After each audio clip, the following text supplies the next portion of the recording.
La Liga de los Pelirrojos. Había ido yo a visitar a mi amigo el señor Sherlock Holmes cierto día de otoño del año pasado, y me lo encontré muy enzarzado en conversación con un caballero anciano muy voluminoso, de cara rubicunda y cabellera de un subido color rojo. Iba yo a retirarme, disculpándome por mi entremetimiento, pero Holmes me hizo entrar bruscamente de un tirón y cerró la puerta a mis espaldas. Mi querido Watson, no podía usted venir en mejor momento, me dijo con expresión cordial. Creí que estaba usted ocupado.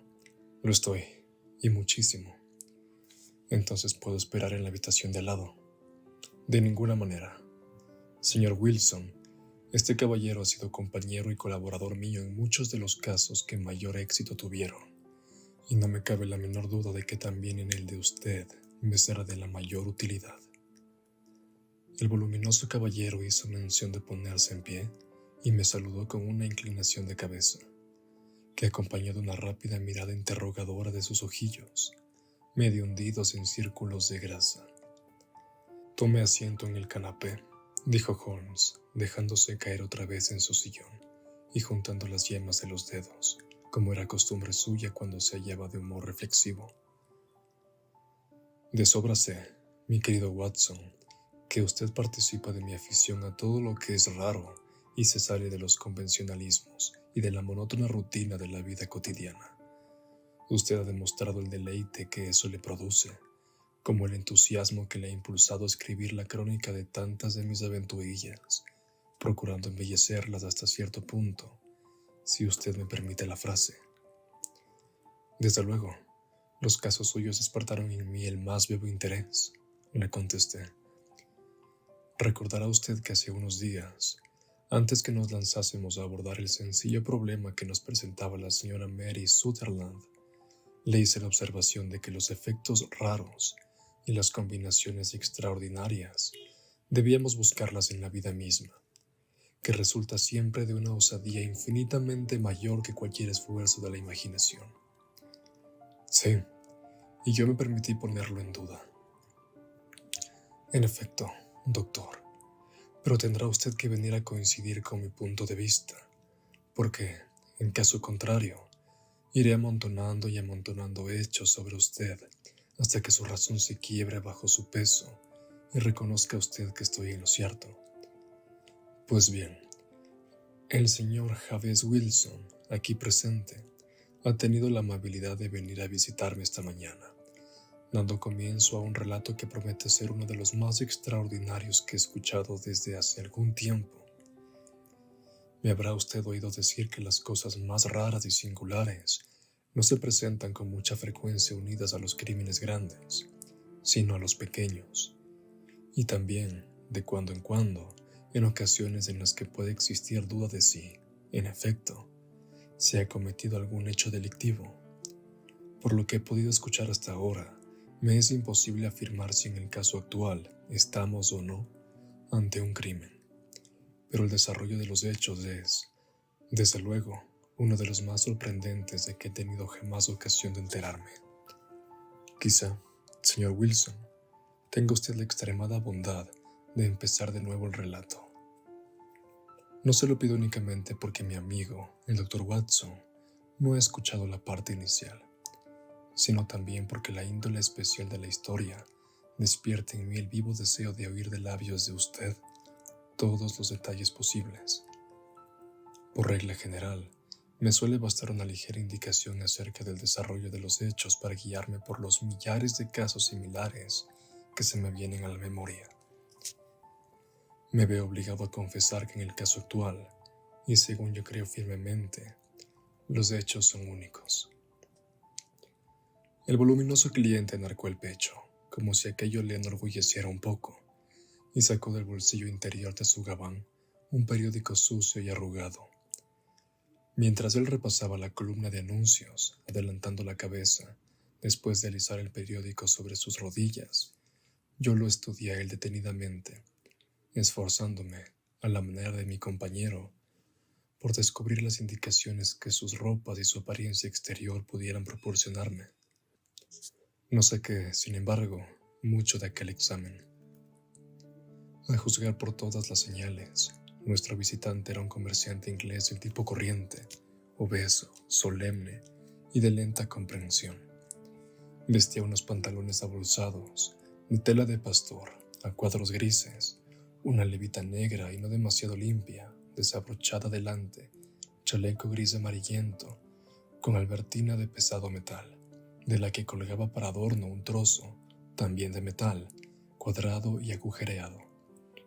A su lado, sobre una silla, había un raído sombrero de copa y un gabán marrón descolorido, con el arrugado cuello de terciopelo. En resumidas cuentas, y por mucho que yo lo mirase, nada de notable distinguía en aquel hombre, fuera de su pelo rojo vivísimo y la expresión de disgusto y de pesar extremados que se leía en sus facciones. La mirada despierta de Sherlock Holmes me sorprendió en mi tarea, y mi amigo movió la cabeza, sonriéndome, en respuesta a las miradas mías interrogadoras. Fuera de los hechos evidentes de que en tiempos estuvo dedicado a trabajos manuales, de que toma rapé, de que es francmasón, de que estuvo en China y de que en estos últimos tiempos ha estado muy atareado en escribir, no puedo sacar nada más en limpio. El señor Jabez Wilson se irguió en su asiento, puesto el dedo índice sobre el periódico, pero con los ojos en mi compañero. Pero, por vida mía, ¿cómo usted ha podido saber todo eso, señor Holmes? ¿Cómo averiguó, por ejemplo, que yo he realizado trabajos manuales? Todo lo que ha dicho es tan verdad como el Evangelio, y empecé mi carrera como carpintero de un barco. Por sus manos, señor, la derecha es un número mayor de medida que su mano izquierda. Usted trabajó con ella, y los músculos de la misma están más desarrollados. Bien, pero ¿y lo del rapé y la francmasonería? No quiero hacer una ofensa a su inteligencia explicándole de qué manera he descubierto eso, especialmente porque, contrariando bastante las reglas de vuestro orden, usa usted un alfiler de corbata que representa un arco y un compás. Se me había pasado eso por alto, pero ¿y lo de la escritura?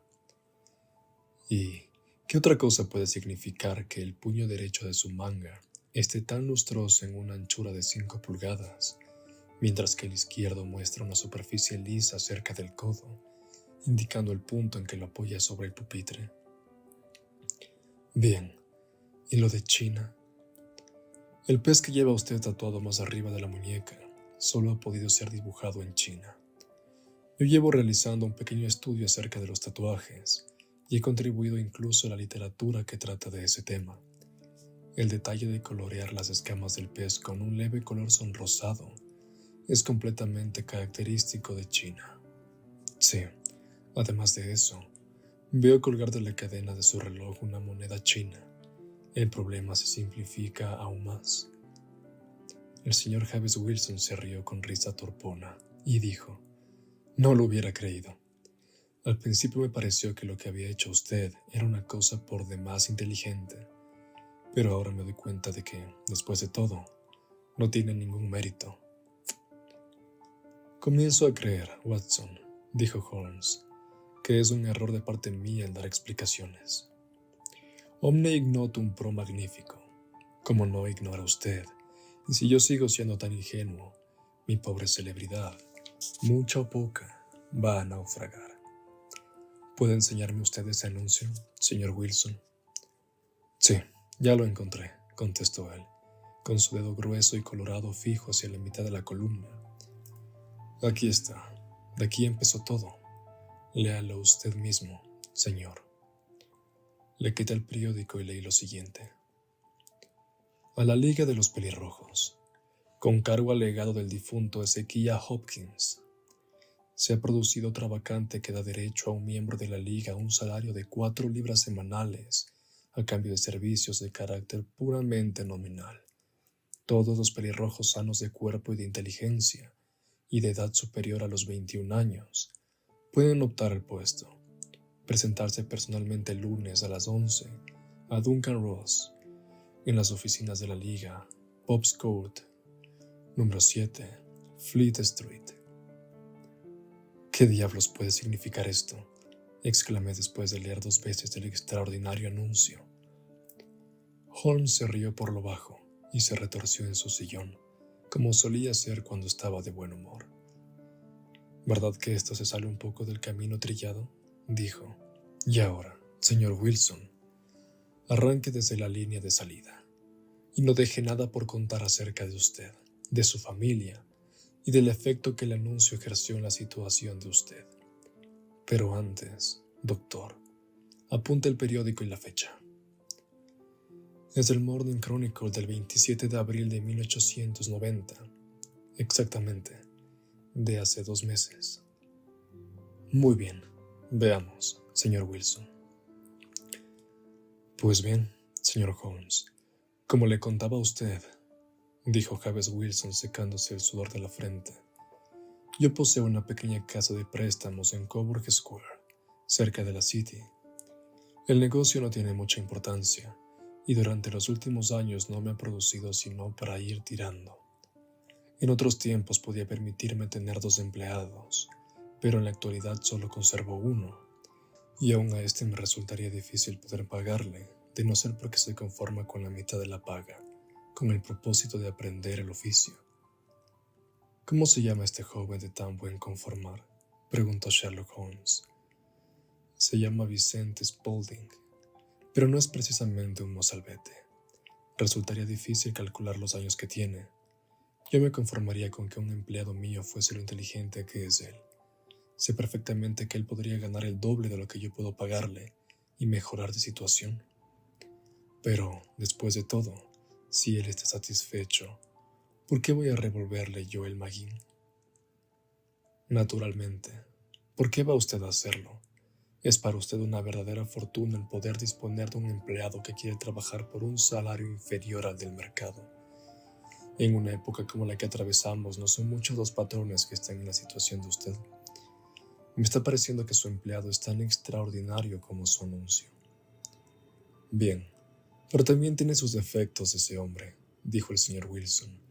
Por ejemplo, el de largarse por ahí con el aparato fotográfico en las horas en que debería estar cultivando su inteligencia, para luego venir y meterse en la bodega, lo mismo que un conejo en la madriguera, a revelar sus fotografías. Ese es el mayor de sus defectos, pero, en conjunto, es muy trabajador y carece de vicios. Supongo que seguirá trabajando con usted. Sí, señor. Yo soy viudo, nunca tuve hijos, y en la actualidad componen mi casa él y una chica de 14 años, que sabe cocinar algunos platos sencillos y hacer la limpieza. Los 3 llevamos una vida tranquila, señor, y gracias a eso estamos bajo techado, pagamos nuestras deudas y no pasamos de ahí. Fue el anuncio lo que primero nos sacó de quicio.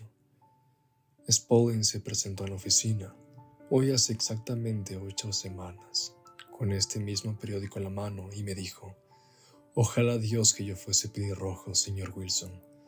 Yo le pregunté: «¿De qué se trata?», y él me contestó: «Pues se ha producido otra vacante en la Liga de los Pelirrojos. Para quien lo sea equivale a una pequeña fortuna, y según tengo entendido, son más las vacantes que los pelirrojos. De modo que las albaceas testamentarios andan locos no sabiendo qué hacer con el dinero. Si mi pelo cambiase de color, ahí tenía yo un huequecito a pedir de boca donde meterme». «Pero bueno, ¿de qué trata?», le pregunté. «Mire, señor Holmes, yo soy un hombre muy de su casa. Como el negocio vino a mí, en vez de ir yo en busca del negocio, se pasan semanas enteras sin que yo ponga el pie fuera del felpudo de la puerta del local. Por esa razón, vivía sin enterarme mucho de las cosas de afuera y recibía con gusto cualquier noticia».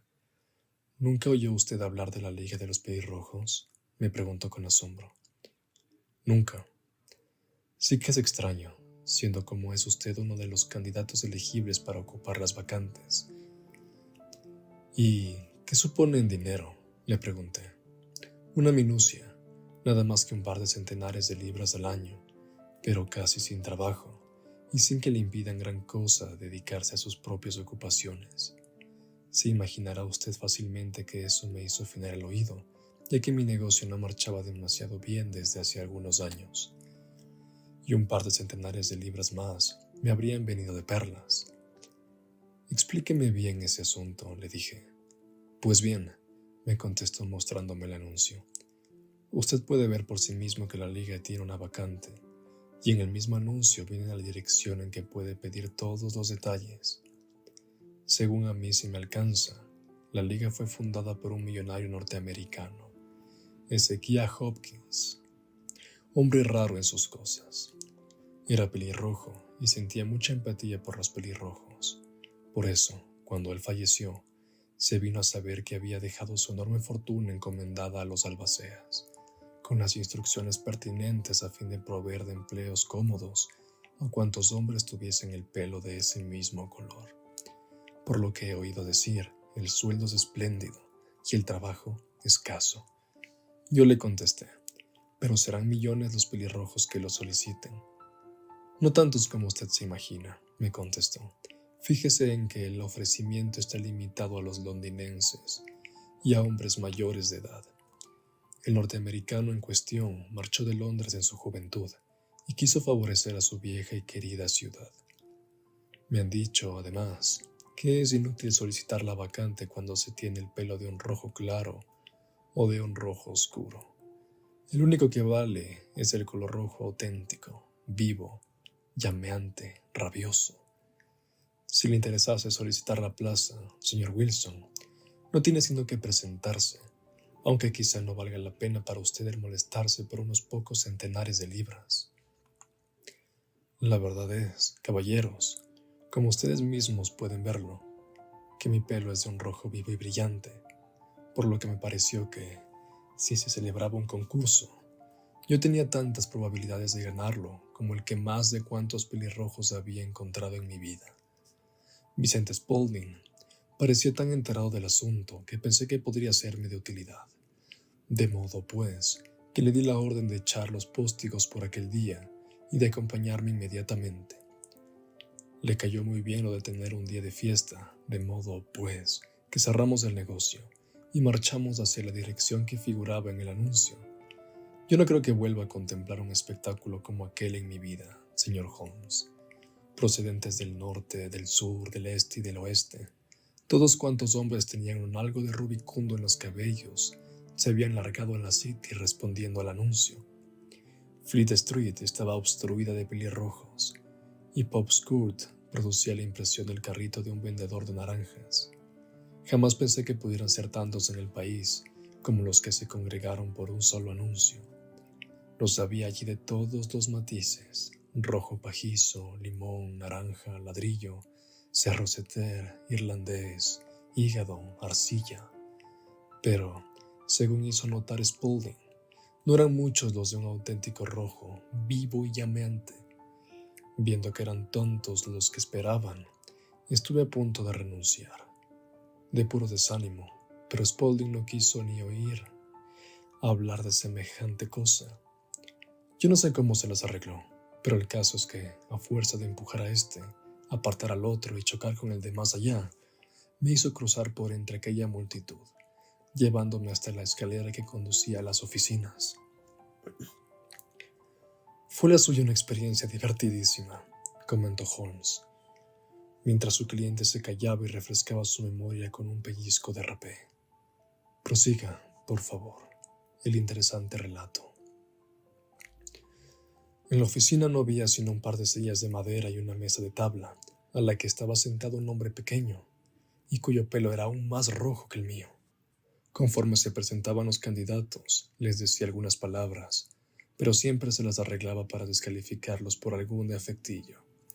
Después de todo, no parecía cosa tan sencilla el ocupar una vacante, pero cuando nos llegó la vez a nosotros, el hombrecillo se mostró más inclinado hacia mí que hacia todos los demás, y cerró la puerta cuando estuvimos dentro, a fin de poder conversar reservadamente con nosotros.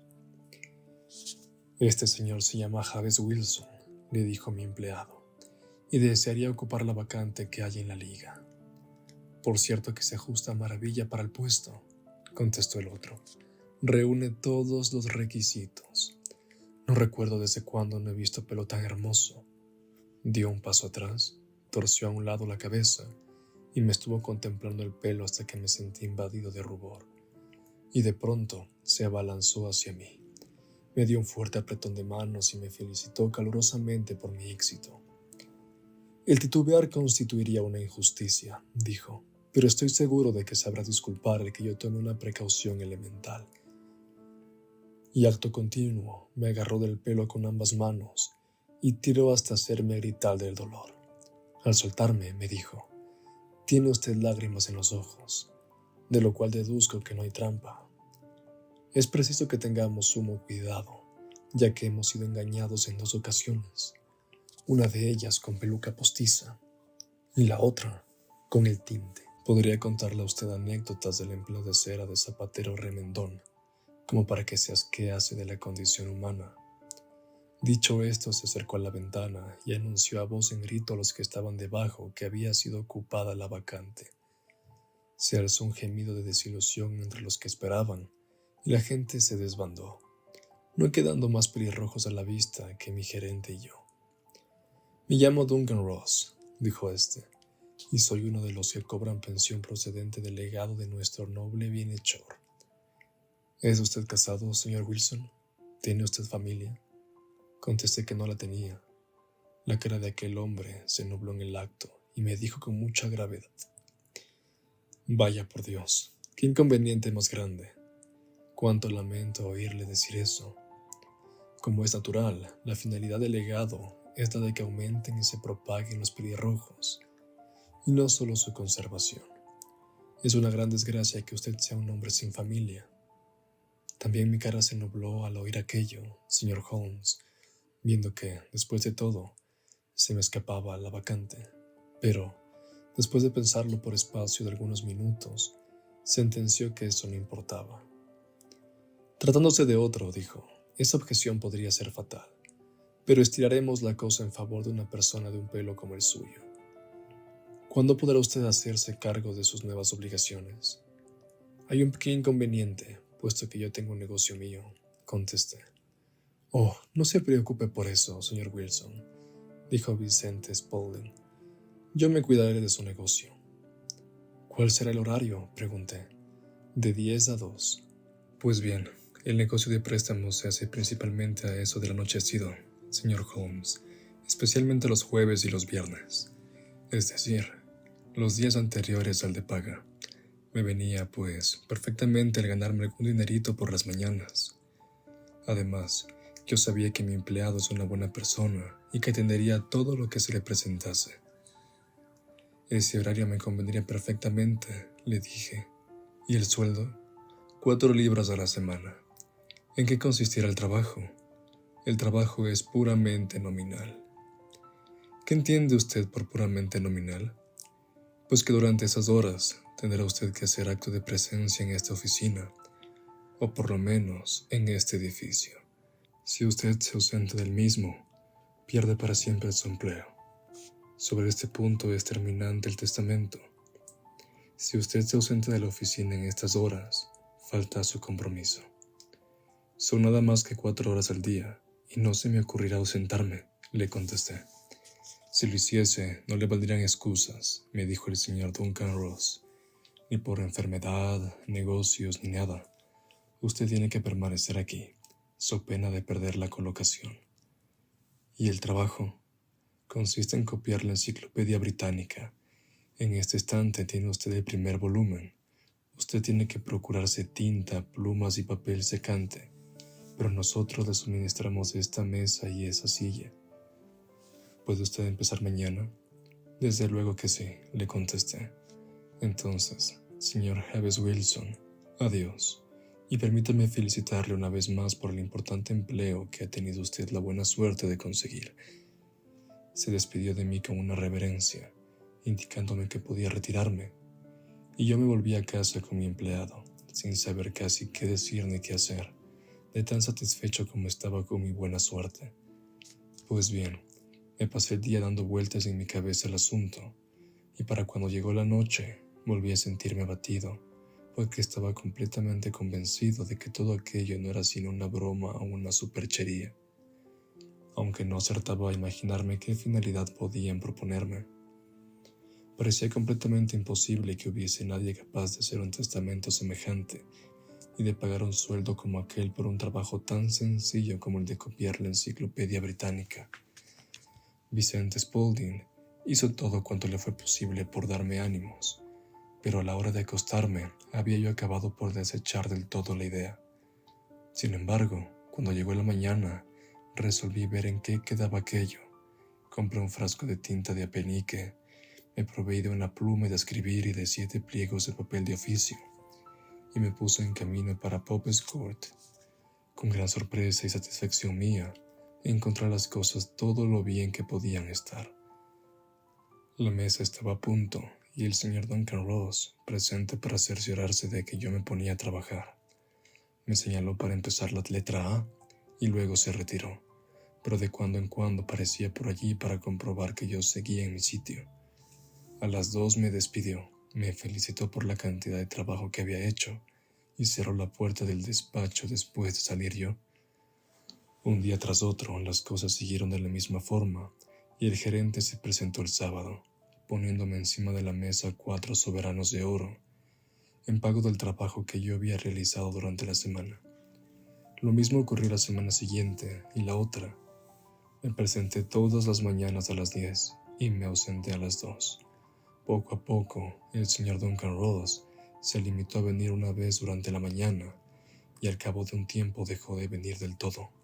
Como es natural, yo no me atreví, a pesar de eso, a ausentarme de la oficina un solo momento, porque no tenía la seguridad de que él no iba a presentarse, y el empleo era tan bueno y me venía tan bien que no me arriesgaba a perderlo. Transcurrieron de idéntica manera 8 semanas, durante las cuales yo escribí lo referente a los abades, arqueros, armaduras, arquitectura y ática, esperanzado de llegar, a fuerza de diligencia, muy pronto a la B. Me gasté algún dinero en papel de oficio y ya tenía casi lleno un estante con mis escritos. Y de pronto se acaba todo el asunto. ¿Qué se acabó? Sí, señor. Y eso ha ocurrido esta mañana mismo. Me presenté, como de costumbre, al trabajo a las 10, pero la puerta estaba cerrada con llave y en mitad de la hoja de la misma, clavado con una tachuela, había un trocito de cartulina. Aquí lo tiene, puede leerlo usted mismo. Nos mostró un trozo de cartulina blanca, más o menos del tamaño de un papel de cartas, que decía lo siguiente: ha quedado disuelta la Liga de los Pelirrojos, 9 de octubre de 1890. Sherlock Holmes y yo examinamos aquel breve anuncio y la cara afligida que había detrás del mismo, hasta que el lado cómico del asunto se sobrepuso de tal manera a toda otra consideración que ambos rompimos en una carcajada estruendosa. Yo no veo que la cosa tenga nada divertida, exclamó nuestro cliente sonrojándose hasta la nariz de sus rojos cabellos. Si no pueden ustedes hacer en favor mío otra cosa que reírse, me dirigiré a otra parte. No, no, le contestó Holmes, empujándolo hacia el sillón del que había empezado a levantarse. Por nada del mundo me perdería yo este asunto suyo. Se sale tanto de la rutina que resulta un descanso, pero no se me ofenda si le digo que hay en él mismo algo de divertido. Vamos a ver, ¿qué pasos dio usted al encontrarse con ese letrero en la puerta? Me dejó de una pieza, señor. No sabía qué hacer. Entré en las oficinas de al lado, pero nadie sabía nada. Por último, me dirigí al dueño de la casa, que es contador, y vive en la planta baja, y le pregunté si podía darme alguna noticia sobre lo ocurrido en la Liga de los Pelirrojos. Me contestó que jamás había oído hablar de semejante sociedad. Entonces le pregunté por el señor Duncan Ross, y me contestó que era la vez primera que oía ese nombre. Me refiero, señor, al caballero de la oficina número 4, le dije. ¿Cómo? ¿El caballero pelirrojo? Ese mismo. Su verdadero nombre es William Morris. Se trata de un procurador, y me alquiló la habitación temporalmente mientras quedaban listas sus propias oficinas. Ayer se trasladó a ellas. ¿Y dónde podría encontrarlo? En sus nuevas oficinas. Me dio su dirección. Eso es King Edward Street, número 17, junto a San Pablo.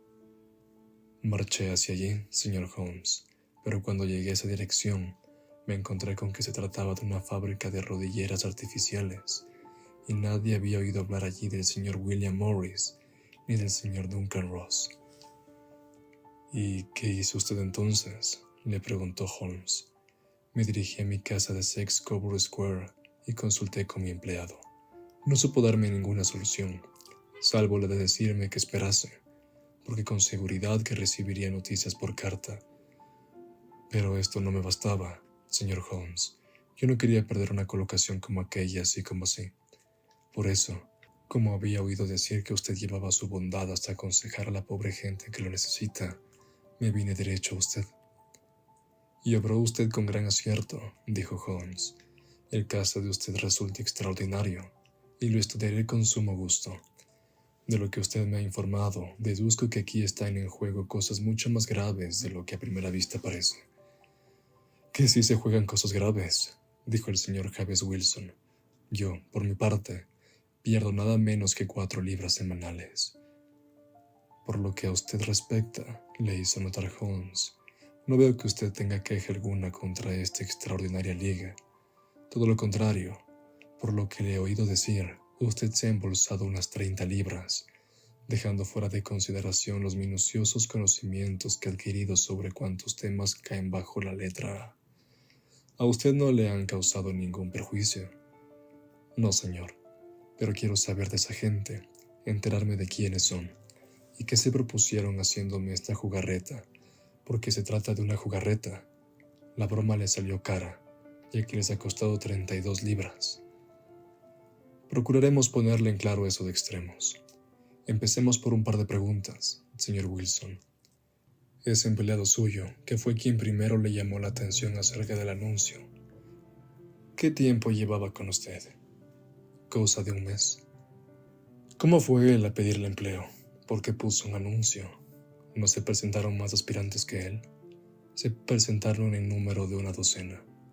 ¿Por qué se decidió usted por él? Porque era listo y se ofrecía barato. A mitad del salario, ¿verdad? Sí. ¿Cómo es ese Vicente Spaulding? Pequeño, grueso, muy activo, imberbe, aunque no bajará de los 30 años. Tiene en la frente una mancha blanca, de salpicadura de algún ácido. Holmes se irguió en su asiento, muy excitado, y dijo: me lo imaginaba. ¿Nunca se fijó usted en si tiene las orejas agujereadas como para llevar pendientes? Sí, señor. Me contó que se las había agujereado una gitana cuando era todavía muchacho. Ejem, dijo Holmes recostándose de nuevo en su asiento. ¿Y sigue todavía en casa de usted? Sí, señor. No hace sino un instante que lo dejé. ¿Y estuvo bien atendido el negocio de usted durante su ausencia? No tengo queja alguna, señor. De todos modos, poco es el negocio que se hace por las mañanas. Con esto me basta, señor Wilson. Tendré mucho gusto en exponerle mi opinión acerca de este asunto dentro de un par de días. Hoy es sábado. Espero haber llegado a una conclusión allá para el lunes. Veamos, Watson, me dijo Holmes una vez que se hubo marchado nuestro visitante. ¿Qué saca usted en limpio de todo esto? Yo no saco nada, le contesté con franqueza. Es un asunto por demás misterioso. Por regla general, me dijo Holmes, cuanto más estrambótica es una cosa, menos misteriosa suele resultar.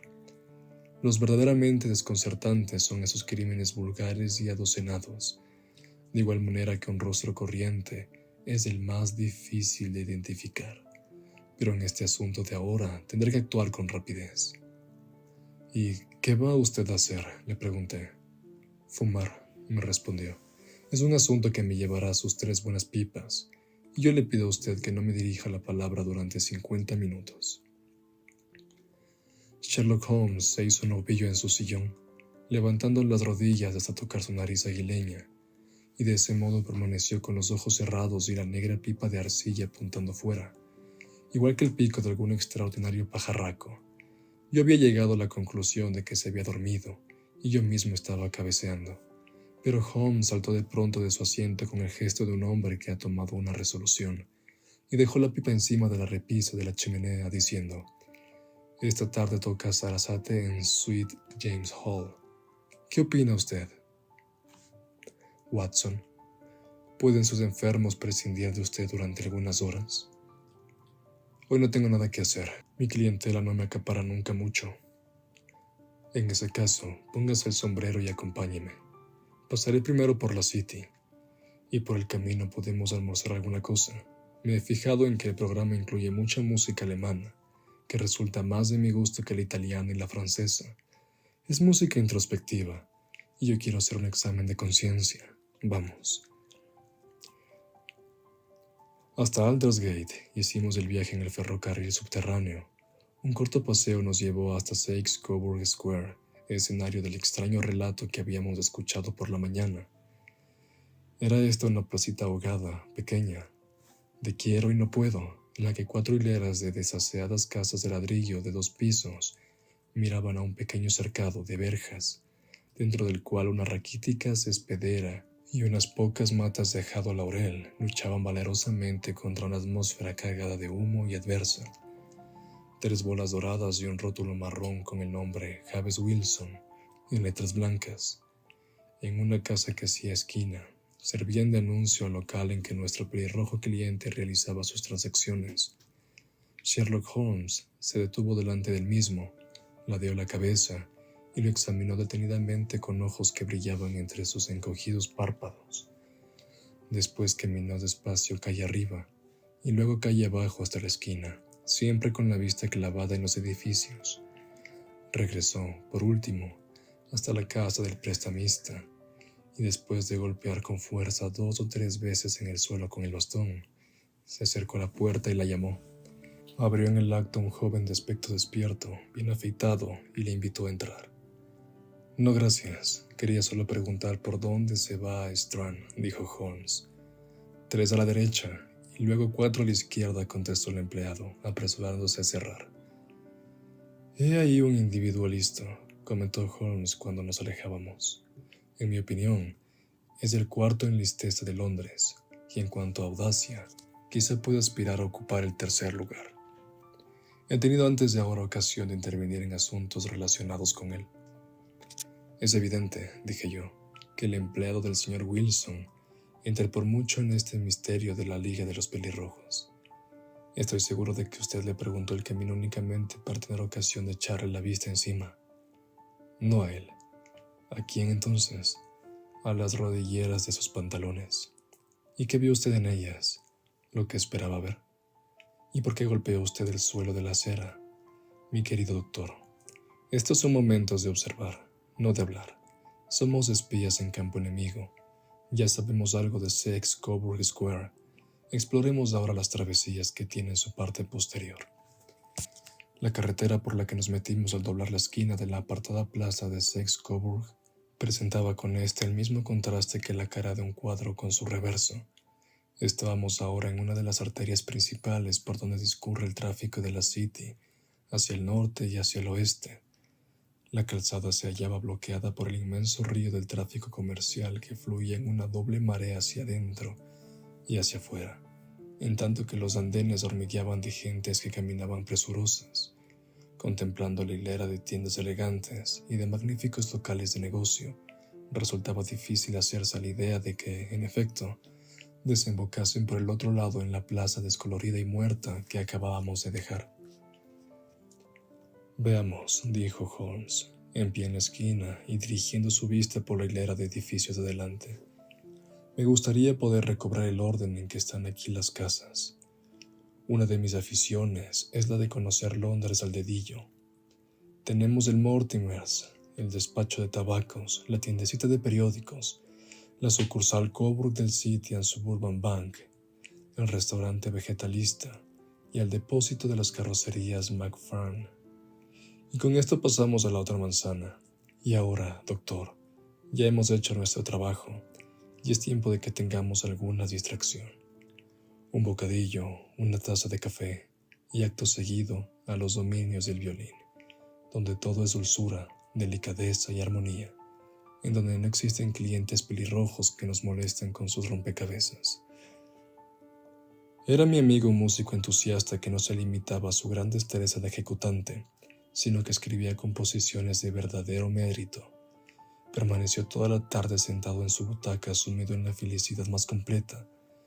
De cuando en cuando marcaba gentilmente con el dedo el compás de la música, mientras que su rostro de dulce sonrisa y sus ojos ensoñadores se parecían tan poco a los de Holmes el sabueso, a los de Holmes el perseguidor implacable, agudo, ágil, de criminales. ¿Cómo es posible concebir? Los dos aspectos de su singular temperamento se afirmaban alternativamente, y su extremada exactitud y astucia representaban, según yo pensé muchas veces, la reacción contra el humor poético y contemplativo que, en ocasiones, se sobreponía dentro de él. Ese vaivén de su temperamento lo hacía pasar desde la más extrema languidez a una devoradora energía, y, según yo tuve oportunidad de saberlo bien, no se mostraba nunca tan verdaderamente formidable como cuando se había pasado días enteros descansando ociosamente en su sillón. Entregado a sus improvisaciones y a sus libros de letra gótica, era entonces cuando le acometía de súbito el anhelo vehemente de la casa, y cuando su brillante facultad de razonar se elevaba hasta el nivel de la intuición, llegando al punto de que quienes no estaban familiarizados con sus métodos le mirasen de soslayo como a una persona cuyo saber no era el mismo de los demás mortales. Cuando aquella tarde lo vi tan arrebujado en la música de Sir James Hall, tuve la sensación de que quizá se les venían encima malos momentos a aquellos en cuya persecución se había lanzado. Seguramente que querrá usted ir a su casa, doctor, me dijo cuando salimos. Sí, no estaría de más. Y yo tengo ciertos asuntos que me llevarán varias horas. Este de la plaza de Coburg es cosa grave. ¿Cosa grave? ¿Por qué? Está preparándose un gran crimen. Tengo toda clase de razones para creer que llegaremos a tiempo de evitarlo, pero el ser hoy sábado complica bastante las cosas. Esta noche lo necesitaré a usted. ¿A qué hora? Con que venga a las 10 será suficiente. Estaré a las 10 en Baker Street. Perfectamente. Oiga, doctor, échese el revólver al bolsillo, porque quizás la cosa se ponga peligrosilla.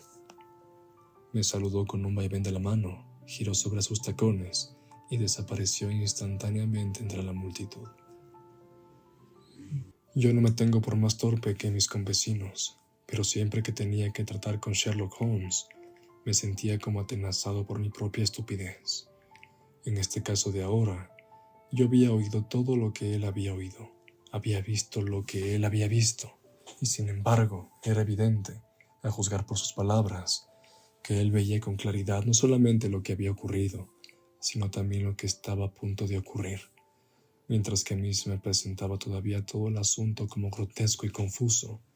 Mientras iba en coche hasta mi casa de Kensington, medité sobre todo lo que ha ocurrido, desde el extraordinario relato del pelirrojo copista de la enciclopedia hasta la visita a 6 Coburg Square y las frases ominosas con que Holmes se había despedido de mí. ¿Qué expedición nocturna era aquella? ¿Y por qué razón tenía yo que ir armado? ¿A dónde iríamos? ¿Y qué era lo que teníamos que hacer? Holmes me había insinuado que el empleado barbilampiño del prestamista era un hombre temible, un hombre que quizá estaba desarrollando un juego de gran alcance. Intenté desenredar el enigma, pero renuncié a ello con desesperanza, dejando de lado el asunto hasta que la noche me trajese una explicación. Eran las 9:15 cuando salí de mi casa y me encaminé, cruzando el parque y siguiendo por Oxford Street hasta Baker Street. Había parados delante de la puerta 2 coches Hansom, y al entrar en el vestíbulo, oí ruido de voces en el piso superior. Al entrar en la habitación de Holmes, encontré a éste en animada conversación con 2 hombres, uno de los cuales reconocí al agente oficial de policía Peter Jones. El otro era un hombre alto, delgado, caritristón, de sombrero muy lustroso y levita abrumadoramente respetable. «Ajá, ya está completa nuestra expedición», dijo Holmes, abrochándose la zamarra de marinero y cogiendo del perchero su pesado látigo de caza. «Creo que usted, Watson, conoce ya al señor Jones, de Scotland Yard. Permítame que le presente al señor Merryweather, que será esta noche compañero nuestro de aventuras». «Otra vez salimos de casa por parejas, como usted ve, doctor», me dijo Jones con su prosopopeya habitual. «Este amigo nuestro es asombroso para levantar la pieza. Lo que él necesita es un perro viejo que le ayude a cazarla. Espero que, al final de nuestra casa, no resulte que hemos estado persiguiendo fantasmas, comentó, lúgubre el señor Merriweather. Caballero, puede usted depositar una buena dosis de confianza en el señor Holmes, dijo con engreimiento el agente de policía. Él tiene pequeños métodos propios, y estos son, sin él no se ofende porque yo se lo diga, demasiado teóricos y fantásticos, pero lleva dentro de sí mismo a un detective hecho y derecho.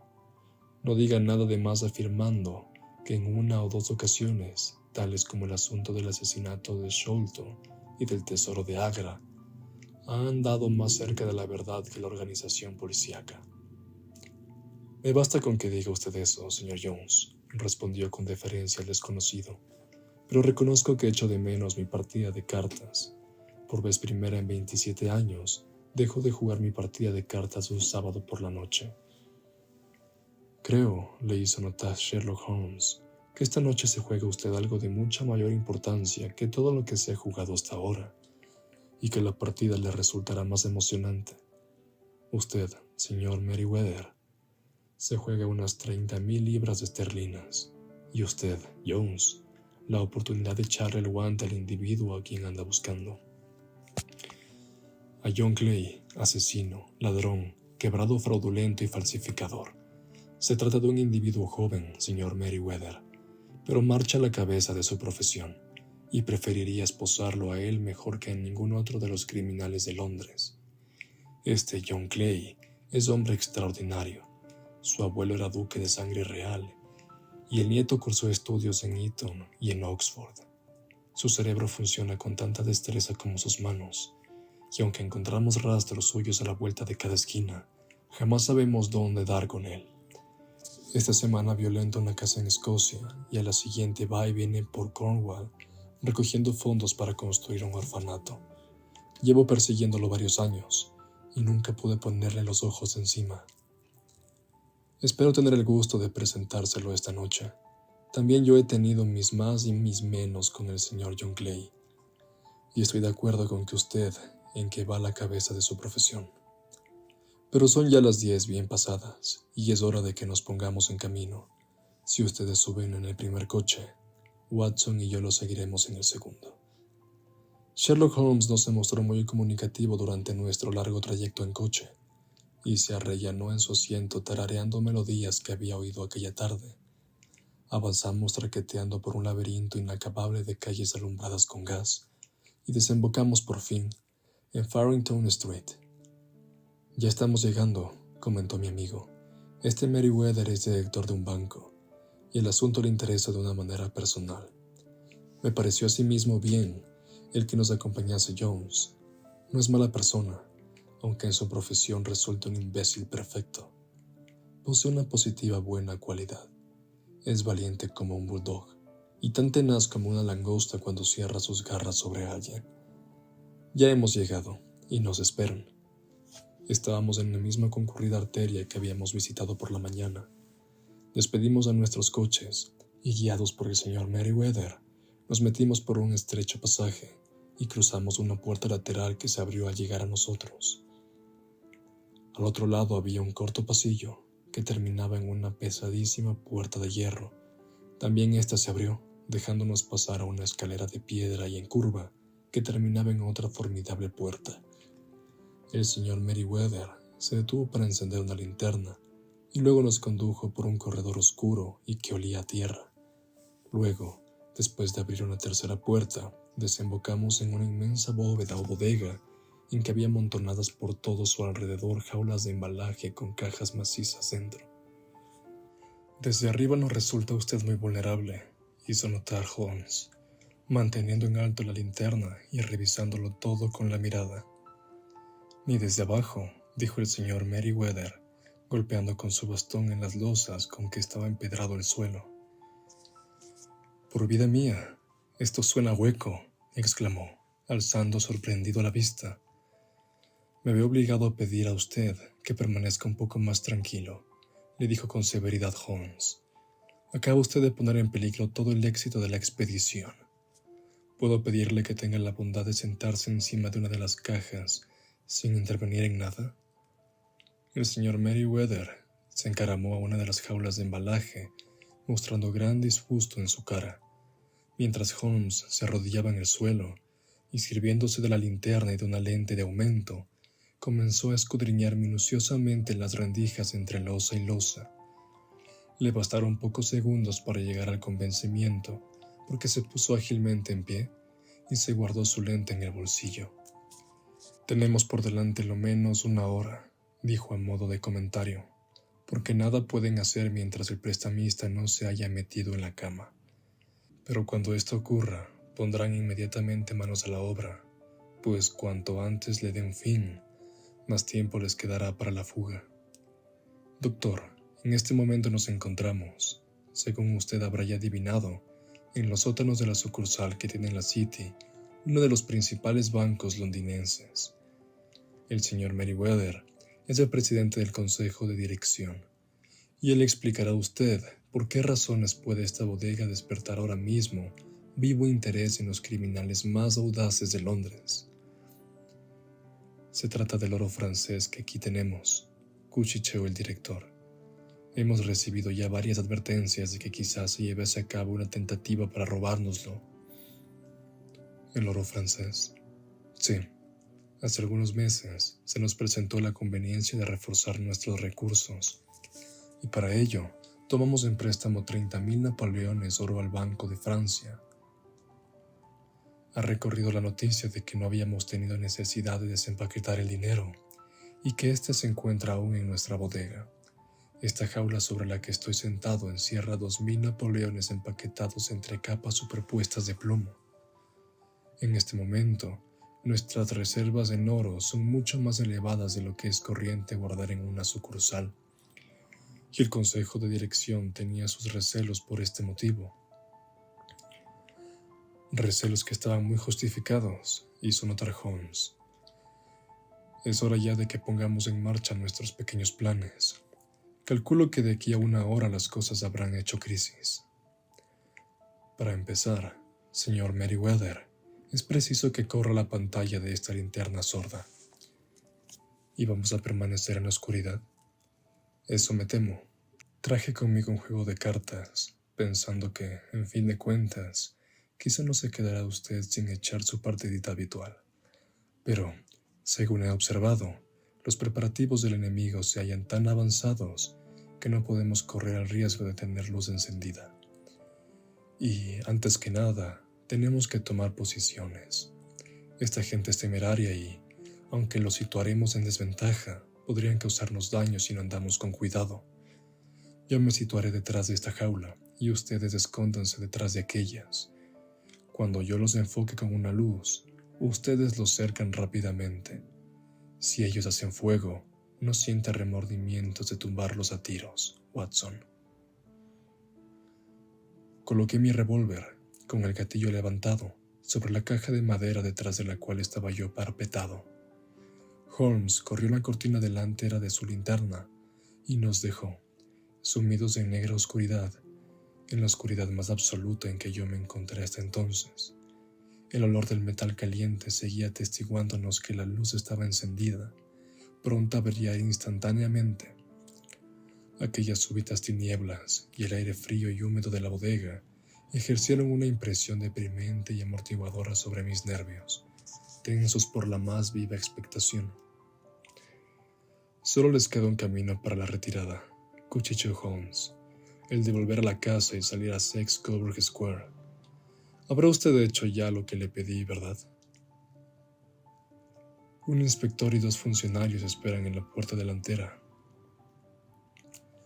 Entonces, les hemos tapado todos los agujeros. Silencio, pues, y a esperar. Qué larguísimo resultó aquello. Comparando notas más tarde, resulta que la espera fue de 1 hora y cuarto, pero yo tuve la sensación de que había transcurrido la noche y que debía de estar alboreando por encima de nuestras cabezas. Tenía los miembros entumecidos y cansados, porque no me atrevía a cambiar de postura, pero mis nervios habían alcanzado el más alto punto de tensión y mi oído se había agudizado hasta el punto de que no solo escuchaba la suave respiración de mis compañeros, sino que distinguía por su mayor volumen la respiración del voluminoso Jones, de la nota suspirante del director del banco. Desde donde yo estaba, podía mirar por encima del cajón hacia el piso de la bodega. Mis ojos percibieron de pronto el brillo de una luz. Empezó por ser nada más que una leve chispa en las losas del empedrado, y luego se alargó hasta convertirse en una línea amarilla. De pronto, sin ninguna advertencia ni ruido, pareció abrirse un desgarrón, y apareció una mano blanca, femenina casi, que tanteó por el centro de la pequeña superficie de luz. Por espacio de un minuto o más, sobresalió la mano del suelo, con sus inquietos dedos. Se retiró luego tan súbitamente como había aparecido, y todo volvió a quedar sumido en la oscuridad, menos una chispita cárdena, reveladora de una grieta entre las losas. Pero esa desaparición fue momentánea. Una de las losas, blancas y anchas, giró sobre uno de sus lados, produciendo un ruido chirriante de desgarramiento, dejando abierto un hueco cuadrado por el que se proyectó hacia afuera la luz de una linterna. Asomó por encima de los bordes una cara barbilampiña, infantil, que miró con gran atención a su alrededor y luego, haciendo palanca con las manos a un lado y otro de la abertura, se lanzó hasta sacar primero los hombros, luego la cintura, y apoyó por fin una rodilla encima del borde. Un instante después se irguió en pie a un costado del agujero, ayudando a subir a un compañero, delgado y pequeño como él, de cara pálida y una mata de pelo de un rojo vivo.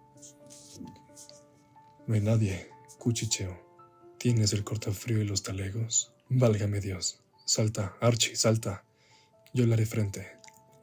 Sherlock Holmes había saltado de su escondite, agarrando al intruso por el cuello de la ropa. El otro se zambulló en el agujero, y yo pude oír el desgarrón de sus faldones en los que Jones había hecho presa. Centelleó la luz en el cañón de un revólver, pero el látigo de caza de Holmes cayó sobre la muñeca del individuo, y el arma fue a parar al suelo, produciendo un ruido metálico sobre las losas. «Es inútil, John Clay», le dijo Holmes, sin alterarse. «No tiene usted la menor probabilidad a su favor». «Ya lo veo», contestó el otro con la mayor sangre fría. «Supongo que mi compañero está a salvo, aunque, por lo que veo, se han quedado ustedes con las colas de su chaqueta». «Le esperan 3 hombres a la puerta», le dijo Holmes. «Así. Por lo visto no se le ha escapado a usted detalle. Le felicito». «Y yo a usted», le contestó Holmes. Su idea de los pelirrojos tuvo gran novedad y eficacia. «Enseguida va usted a encontrarse con su compinche», dijo Jones. «Es más ágil que yo descolgándose por los agujeros. Alargue las manos mientras le coloco las pulseras». «Haga el favor de no tocarme con sus manos sucias», comentó el preso en el momento en que oyó el clic de las esposas al cerrarse. «Quizá ignore que corre por mis venas sangre real. Tenga también la amabilidad de darme el tratamiento de señor y de pedirme las cosas por favor». «Perfectamente», dijo Jones, abriendo los ojos y con una risita. «Se digna, señor, caminar escaleras arriba para que podamos llamar a un coche y conducir a Su Alteza hasta la comisaría». «Así está mejor», contestó John Clay serenamente. Nos saludó a los 3 con una gran inclinación cortesana y salió de allí tranquilo, custodiado por el detective. «Señor Holmes», dijo el señor Merryweather, mientras íbamos tras ellos, después de salir de la bodega, «yo no sé cómo podrá el banco agradecérselo y recompensárselo. No cabe duda de que usted ha sabido descubrir y desbaratar del modo más completo una de las tentativas más audaces de robo de bancos que yo he conocido». «Tenía mis pequeñas dudas que saldar con el señor John Clay», contestó Holmes. «El asunto me ha ocasionado algunos pequeños desembolsos que espero que el banco me reembolsará. Fuera de eso, estoy ampliamente recompensado con esta experiencia, que es en muchos aspectos única, y con haberme podido enterar del extraordinario relato de la Liga de los Pelirrojos.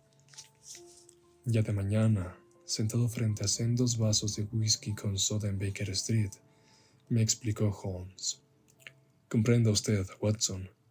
Resultaba evidente desde el principio que la única finalidad posible de ese fantástico negocio del anuncio de la Liga y del copiar la enciclopedia Tenía que hacerle alejar durante un número determinado de horas todos los días a este prestamista, que tiene muy poco de listo. El medio fue muy raro, pero la verdad es que habría sido difícil inventar otro mejor.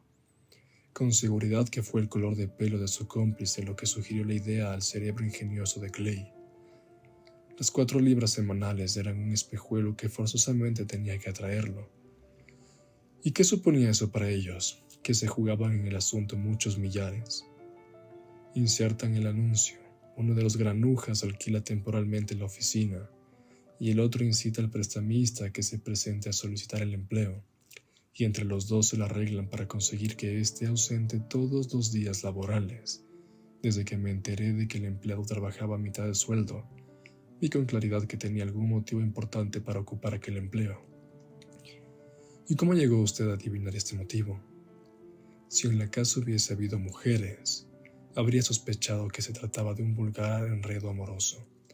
Pero no había que pensar en ello.